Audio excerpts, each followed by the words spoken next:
This afternoon, Abu Dhabi came under attack. The capital of the United Arab Emirates. Drones were fired at it. By whom? Iran-backed Houthi rebels. They hit a major oil facility and an international airport. 3 people were killed, 2 Indians and 1 Pakistani. And this is a massive escalation. It could see tensions flare up in the Persian Gulf. I say this because the attacks took place in Abu Dhabi, the capital and the second most populous city of the United Arab Emirates. At around noon, the Houthis dropped several drones on this spot, the Muzaffar International Area in southwest Abu Dhabi. They hit storage facilities of a local oil firm called ADNOC. Another attack unfolded near the Abu Dhabi International Airport, the second largest airport in the country. A construction site near its main terminal was hit by drones. A fire was reported. It has now been extinguished. Now, both of these sites are 21 kilometers apart. They were hit around the same time. Like I said, 3 people were killed, 6 others reportedly injured. Immediately after news of this attack broke, we reached out to the Indian ambassador in the UAE for details. This is what he told us. Yes, so there has been some explosion at the oil tanks of ADNOC, the Abu Dhabi National Oil Company. And in that incident, 3 persons have died, and of these 2 are Indians. We are just liaising with local authorities to get more details on the identity of the Indians.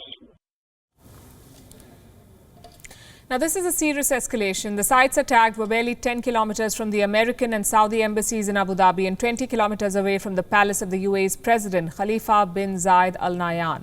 To make things worse, the attacks come amid 2 high-level foreign visits. The leaders of South Korea and Kazakhstan are in the UAE. South Korean President Moon Jae-in and former Kazakh President Nursultan Nazarbayev. All of this has put the Emirates on edge. It's a security nightmare. But the UAE has not blamed anyone so far. It says it's waiting for the investigation to conclude.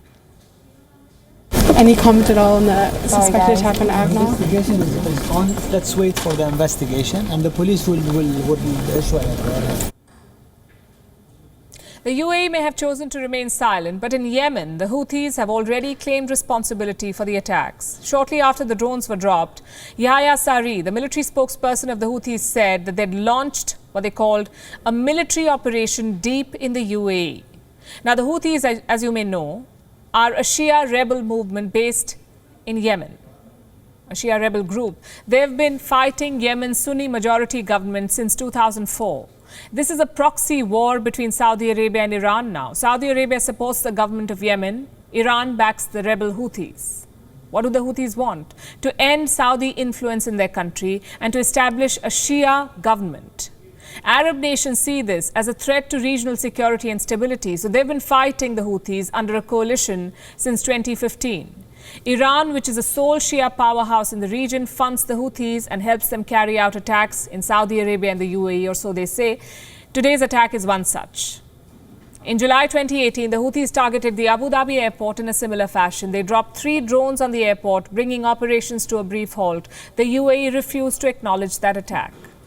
A year before that, in 2017, they did something similar. The Houthis fired missiles at the Baraka nuclear plant in Abu Dhabi. The UAE refused to acknowledge the attack.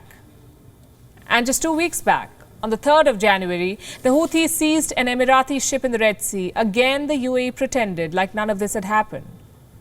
It's hard to say if the UAE is in denial or if it is a way to deny the Houthis the publicity that they clearly seek. It doesn't help that these developments coincide with the Dubai Expo, a multi-billion-dollar effort to attract investments. The UAE would want to paint a picture of normalcy. The Houthis would like to blot it with drones. They're threatening more attacks, saying the UAE will not be able to withstand what comes next. We had previously warned the UAE that if it did not stop its support for Tariq Afash's militias who are mobilizing in Marib, Al-Baida and Shabwa, we will take action. It seems that the UAE did not understand this warning. So we send them a clear message by hitting places that are not of great strategic importance. This was a warning that if the UAE continues its hostility towards Yemen, it will not be able to withstand any future strikes. WION is now available in your country. Download the app now and get all the news on the move.